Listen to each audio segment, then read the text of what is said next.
안녕하세요, 뉴입니다. 반갑습니다. 저희가 지난번에 그 콘솔 API를 이용해서 화면에다가 성적을 출력하는 그런 코드를 작성했는데, 그때 콘솔 API, 일단 콘솔이라는 용어는 저희가 지난 시간에 알아봤고요. 그러면은 API는 또 뭐지? 뭐 이런 생각할 수 있을 것 같은데, 플랫폼이라는 녀석은 뭐고, 또 플랫폼을 이용할 때 API라는 녀석을 사용한다고 하는데, 걔는 또 뭔지 간단히 좀 알아보도록 할게요.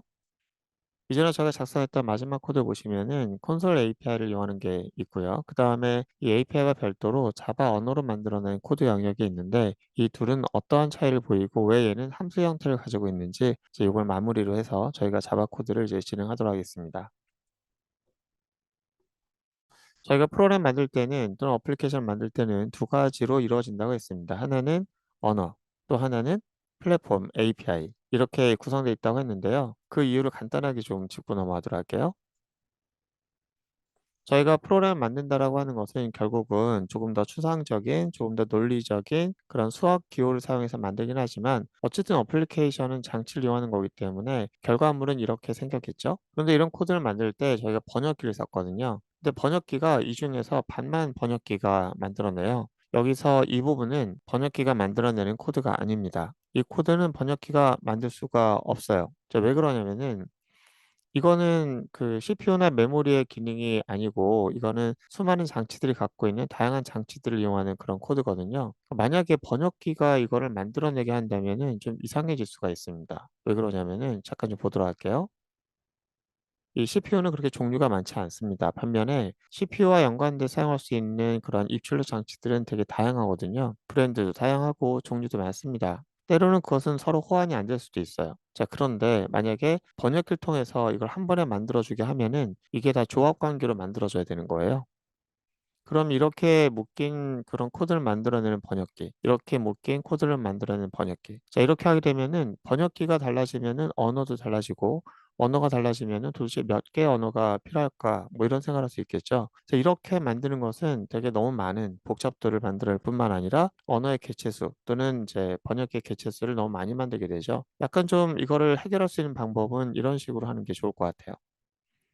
일단 얘는 번역기가 만들어내게 합니다. 그리고 얘를 이용할 때 사용될 수 있는 방법을 좀 찾아보는 거죠. 어쨌든 얘가 얘를 쓰지 않고 프로그램 만들 수 없기 때문에 둘이 만날 수 있는 방법을 제공해 주는 거예요. 무엇인가 떨어져 있는 녀석을 만날 수 있게 하려면 어떤 연관돼 있는 그런 접점을 만들면 되거든요. 그 접점이 약속이기도 하고 이런 약속만 지켜주면은 우리가 결합해 쓸 수 있다 이런 거죠. 그리고 결합해 쓸 수 있도록 하는 약속을 우리가 뭐라고 하냐면은 인터페이스라고 해요. 앞으로 우리가 인터페이스를 떠올리게 되면은 인터페이스는 둘이 떨어져 있는 애들이 어떤 약속을 통해서 만날 수 있도록 하는 그런 접점이 된다. 그렇게 볼 수 있겠는데요. 그것이 나중에 객체 지향 가면은 객체끼리 만나는 그런 인터페이스도 있고 또는 우리가 물리적으로 장치끼리 만나는 그런 인터페이스가 있을 수도 있고요. 또 사람과 기계가 만나는 인터페이스 콘솔, 또 사람과 어플리케이션이 만나는 인터페이스 유저 인터페이스 이런 것들이 존재하잖아요. 자, 인터페이스. 그럼 좋아요. 우리가 이런 어플리케이션을 만들었는데 얘가 어떠한 장치에 돌아갈 거냐에 따라서 장치에서 돌아간다라고 본다면은 이 장치들이 우리가 뭐라고 말할 수 있냐면 플랫폼, 환경 이렇게 볼 수 있겠죠. 그럼 이 프로그램이 돌아갈 수 있는 환경을 결합하는 방법으로 가는 거예요.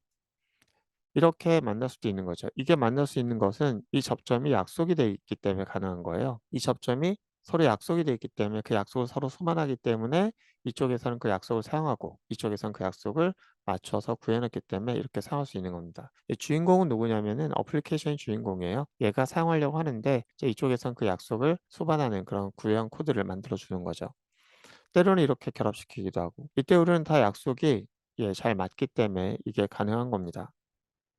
자, 다시금 들어와서 저희가 이게 어떻게 가능하지라고 하면 CPU를 통해서 이제 이런 계산을 하는 그런 코드를 만들었다고 합시다. 이거는 번역기를 통해서 이런 코드를 만들 수 있는 거예요. CPU 코드로 만들어낸 거기 때문에 요거에 맞게 이렇게 만들면 됩니다. 근데 이거는 이제 CPU 코드이기 때문에요. 저희가 이거를 실행하게 되면은 출력을 할 수가 없어요. 왜냐면 CPU는 출력 장치가 아니기 때문에 그렇죠. 만약에 출력 장치가 뭐 디스크가 있거나 또는 모니터가 있으면은 이걸 이용하기 위한 코드는 따로 있어야 되는 건데 문제는 그거를 여기에다가 놓기는 어렵다는 거죠. 따로 만드는 거예요. 이건 누가 만드냐면은 이 장치를 만든 회사가 이걸 제공해 주는 거죠. 문제는 이 둘을 어떻게 결합시킬 것이냐라고 하는 거고 이쪽에서는 얘를 어떻게 사용하지? 이런 건데 결국은 이 코드가 있는 위치에 가서 이 코드를 실행해 주기만 하면 되는 거죠. 만약에 내가 여기서 이렇게 1004번지로 가서 실행하고 오자. 라고 하면은 1004번지는 뭐냐면 이 코드가 있는 위치인 거죠. 이 위치에 가서 실행하고 오게끔만 하면 되는 거예요. 그래서 이렇게 실행을 할 때 여기까지 쭉 진행하다가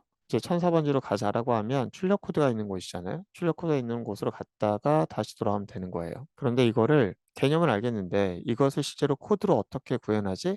라고 한다면 가만히 생각해 보면 우리가 수학에서 함수라는 개념이 있습니다. 그 함수라는 개념이 딱 이런 모양을 만들어줄 수 있거든요. 그래서 컴퓨터 프로그램에서도 어차피 뭐 수학으로 시작했던 그런 컴퓨터 프로그램이 이것도 이제 수학에 사용했던 함수 개념을 그대로 가져옵니다. 여기서 우리가 얘를 함수로 정의를 해요. 함수를 정의한다는 거는 간단합니다. 내가 가야 할 위치에다가 우리가 사용할 심볼을 이렇게 번지를 쓰지 않고 번지 대신 이렇게 이름으로 바꿔 쓰게 하는 거예요. 우리는 이제 자바에서는 요거 이렇게 함수 형태로 이제 모양을 만든 거죠. 실제 이거 번역해서 만들어진 결과물은 이렇게 주소로 점프하는 걸로 만들어집니다. 다만 자바를 만든 입장에서는 그 주소 번지 굳이 우리가 알 필요도 없고 이걸 함수란 이름으로 하고 그 함수로 호출하게 되면은 결국 이걸로 바뀌고 거기로 가서 코드를 실행하고 다시 돌아오게 하는 거죠. 자, 그러니까 우리가 이것과 이것이 떨어져 있습니다. 이것과 이것을 이어낼 수 있는 도구가 필요한데 그 이어내는 도구를 우리가 자바에서는 뭘로 사용하냐면은 이 함수가 그 역할을 한다는 얘기예요. 물리적인 얘기를 하지 말고요. 자바 언어 입장에서 봤을 때 중요한 건 자바 코드를 만드는 입장에서는 이 함수라는 것은 장치란 녀석의 코드를 사용할 수 있게 해주는데 그 장치란 코드를 모르고도 쓸 수 있게 해주는 접점 역할을 해요. 이 함수 씀으로써 장치를 이용할 수 있으니까. 그리고 이 함수라고 한 녀석이 어떻게 보면 약속이죠. 장치 코드를 만드는 쪽에서는 이 함수 형태로 정의를 해야 되는 거고 이쪽에서는 그 함수 형태로 이제 호출해야 되는 거죠. 이렇게 함수 형태로 되어 있는 이런 녀석 우리가 뭐라고 하냐면은 접점 또는 인터페이스 그렇게 얘기합니다. 근데 단순하게 인터페이스라고 하면은 우리가 현실에 사용하고 있는 다양한 인터페이스가 혼돈될 수 있기 때문에 어플리케이션이 요거 플랫폼의 기능을 이용하기 위한 그러한 접점이다라고 해서 어플리케이션을 위한 그런 인터페이스 이걸 우리가 API라고 합니다. 다시 말하면 사용자가 기계를 이용하기 위한 사용자가 어플리케이션을 이용하기 위한 인터페이스 우리가 UI라고 하는 것처럼 어플리케이션 입장에서 사용할 수 있도록 하는 그런 인터페이스 우리가 API라고 해요. 그런데 API가 이제 상황에 따라서 다양한 모양을 가질 수 있지만 기본적으로 입출력 장치를 이용하기 위한 그런 API는 함수 형태를 가지고 있습니다.